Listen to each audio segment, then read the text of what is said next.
അപ്പോ ഇന്ന് നമുക്ക് തൃശ്ശൂർ സ്റ്റൈലിലെ ഒരു മുട്ടക്കറി തയ്യാറാക്കട്ട. അല്ല, തേങ്ങ അരച്ച ഒരു മുട്ടക്കറി. അപ്പോൾ ഇവിടെ കൊല്ലത്തൊന്നും അങ്ങനെ ഉണ്ടാക്കിയതായിട്ട് ഞാൻ കണ്ടിട്ടില്ല. അതായത് സൗമ്യയുടെ വീട്ടിലൊന്നും ഉണ്ടാക്കാറില്ല എന്നാണ് പറഞ്ഞത്. ഇവിടെ തക്കാളി സവോളയൊക്കെ ഇട്ടിട്ട് ചെറുതായിട്ട് വഴറ്റി ആണ് എടുക്കാറാണ് ചെയ്യാറ്. അങ്ങനെയാണ് ഇവരുടെ മുട്ടക്കറി. അപ്പൊ നമ്മുടെ തൃശ്ശൂർ വീട്ടില് ഇങ്ങനെയുള്ള മുട്ടക്കറി ഉണ്ടാക്കാറുണ്ട്, തേങ്ങ അരച്ച് ചേർത്തിട്ടുള്ള മുട്ടക്കറി ഉണ്ടാക്കാറുണ്ട്. അപ്പൊ അതെങ്ങനെയാണെന്നുള്ള ഒരു കുഞ്ഞു വീഡിയോ ആണ്. അപ്പൊ നമ്മുടെ ചാനൽ ആദ്യമായിട്ട് കാണുന്നവരാണെങ്കിൽ സബ്സ്ക്രൈബ് ചെയ്ത് സപ്പോർട്ട് ചെയ്തോളാം. നമ്മുടെ വീഡിയോ ഇഷ്ടപ്പെട്ട ലൈക്ക് ചെയ്യാനും അഭിപ്രായങ്ങൾ എന്തെങ്കിലുമൊക്കെ ഉണ്ടെങ്കിൽ കമന്റ് ബോക്സിൽ കമന്റ് ചെയ്തോളൂ കേട്ടോ. അപ്പൊ നമുക്ക് നേരെ വീഡിയോയിലോട്ട് പോകാം. അപ്പോൾ നമ്മൾ ആദ്യം ചട്ടി വെച്ചിട്ട് അതിലേക്ക് കുറച്ച് വെളിച്ചെണ്ണ ഒഴിച്ചു കൊടുക്കാം കേട്ടോ. അതിലേക്ക് ഇനി നമുക്ക് എണ്ണ ചൂടായതിനു ശേഷം കുറച്ച് കടുകിട്ട് പൊട്ടിക്കാം. കുറച്ച് കടുകിട്ടുണ്ട്, കടുകൊന്ന് പൊട്ടി വരട്ടെ കേട്ടാ.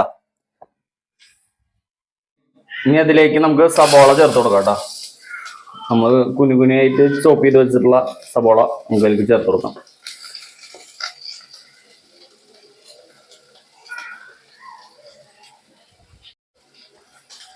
ഇനി ഇതിലേക്ക് നമുക്ക് കുറച്ച് ഉപ്പ് ചേർത്ത് കൊടുക്കാം കേട്ടോ. അതായത് സബോള നമ്മൾ എപ്പോഴും വഴറ്റുമ്പോൾ കുറച്ച് ഉപ്പ് ചേർത്ത് കൊടുക്കുകയാണെങ്കിൽ പെട്ടെന്ന് വഴണ്ട് കിട്ടും.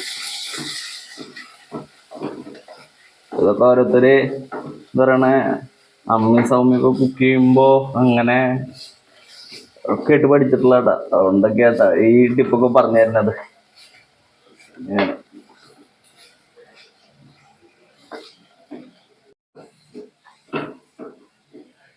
സവോള നല്ലോണം വഴറ്റിയെടുക്കണുണ്ട് നമ്മള്.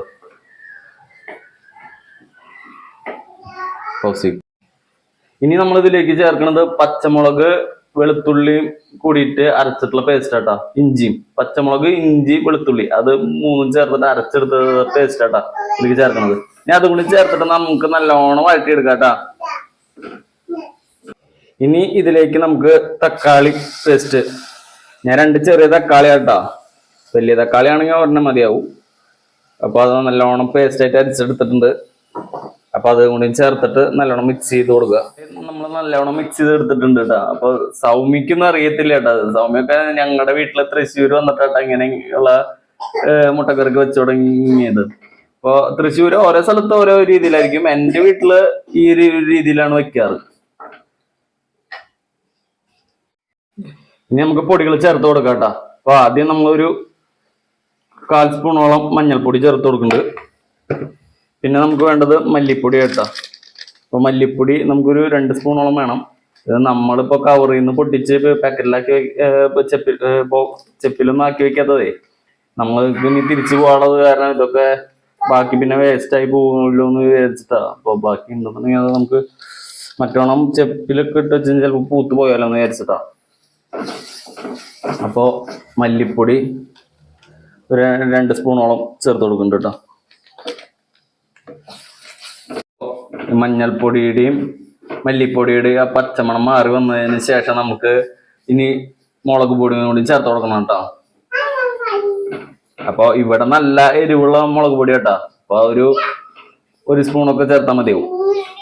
നിങ്ങളുടെ അവിടുത്തെ മുളക് പൊടിയുടെ ഇത് അതനുസരിച്ച്, അത് മുളക് പൊടിയുടെ എരിവിനനുസരിച്ചിട്ട് നിങ്ങളുടെ എരിവിനനുസരിച്ചിട്ട് നിങ്ങൾക്ക് ചേർത്ത് കൊടുക്കട്ടെ എങ്ങനെയാ വെച്ചാൽ. ഇനി നമുക്ക് മുളക് പൊടി ചേർത്ത് കൊടുക്കാം കേട്ടോ.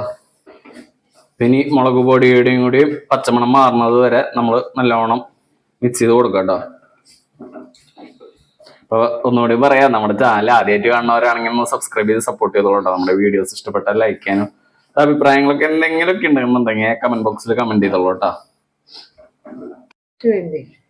ഇനി ഇതിലേക്ക് നമുക്കൊരു അരപ്പ് ചേർക്കണം കേട്ടോ. അതിനായിട്ട് നമ്മൾ കുറച്ച് തേങ്ങ ചിരകി എടുത്തിട്ടുണ്ട്. പിന്നെ കുറച്ച് വേപ്പിലയും പിന്നെ 2 കഷ്ണം ഉള്ളിയും, ചുവന്നുള്ളി കേട്ടാ.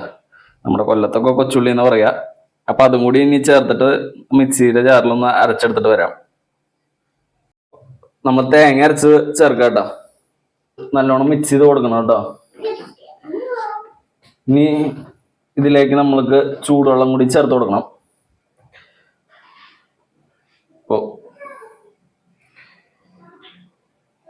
ഇതാ ചൂടുവെള്ളം ചേർത്ത് കൊടുക്കുന്നുണ്ട് കേട്ടോ.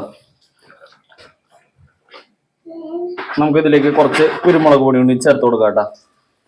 അപ്പൊ ഈ കുരുമുളക് പൊടി എന്തായാലും ചേർക്കണം കേട്ടോ, എന്നാലാ ഒരു പ്രത്യേക ടേസ്റ്റ് വരുള്ളൂ. അപ്പൊ കുരുമുളക് പൊടി കൂടി ചേർത്താ ഇനി നമുക്ക് കുറച്ച്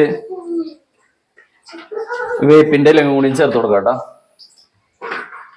ഇനി നമ്മുടെ മെയിൻ ഐറ്റം മുട്ട. ഇപ്പൊ ഞങ്ങൾ രണ്ടുപേരുള്ളത് കാരണം കേട്ടാ 2 മുട്ട ഇട്ടുള്ളൂ. അപ്പൊ അതുകൊണ്ട് ചേർത്ത് കൊടുക്കാം കേട്ടോ.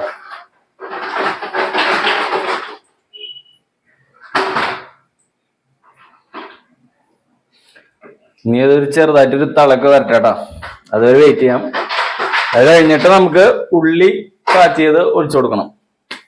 അപ്പൊ കാച്ചിയ ഉള്ളിയും കൂടി നമുക്ക് ഇതിലേക്ക് ചേർത്ത് കൊടുക്കാം കേട്ടോ. അതും നല്ലൊരു ഫ്ലേവറിന് വേണ്ടിയിട്ടാട്ടോ. ചിലര് ഇത് കാച്ചിങ്ങനെ ഒഴിക്കാറില്ല, പക്ഷെ നമ്മുടെ ഇവിടെ ഒക്കെ നമ്മൾ ഇങ്ങനെ കാച്ചി ഒഴിക്കും തൃശ്ശൂര്. ഇവിടെ കൊല്ലത്താണെങ്കിൽ എല്ലാത്തിനും വറ്റൽമുളകും കൂടി ചേർത്തിട്ടാട്ടോ കാച്ചി ഒഴിക്കാറ് ഇവര്. നമ്മുടെ അവിടെ ഉള്ളി മാത്രം വെച്ച് കാച്ചിട്ടാണ് ഒഴിക്കാറ്. അപ്പൊ അത്രേ ഉള്ളൂ. ഇനി നമുക്ക് ഇതൊന്ന് ജസ്റ്റ് കുക്കാവണത് വരെ ഒന്ന് മൂടി വെച്ചിട്ട് വേവിക്കാം. അപ്പൊ ഇനി ഇത് നമുക്കൊന്ന് ജസ്റ്റ് അധികം നേരം നമുക്ക് ഇനി അടച്ചു വെച്ച് വേവിക്കണ്ട കേട്ടോ. കുറച്ച് നേരം മതി, ജസ്റ്റ് ഒന്ന് അത് മൊത്തത്തിലൊന്ന് തിളച്ച് കിട്ടുന്നത് വരെ.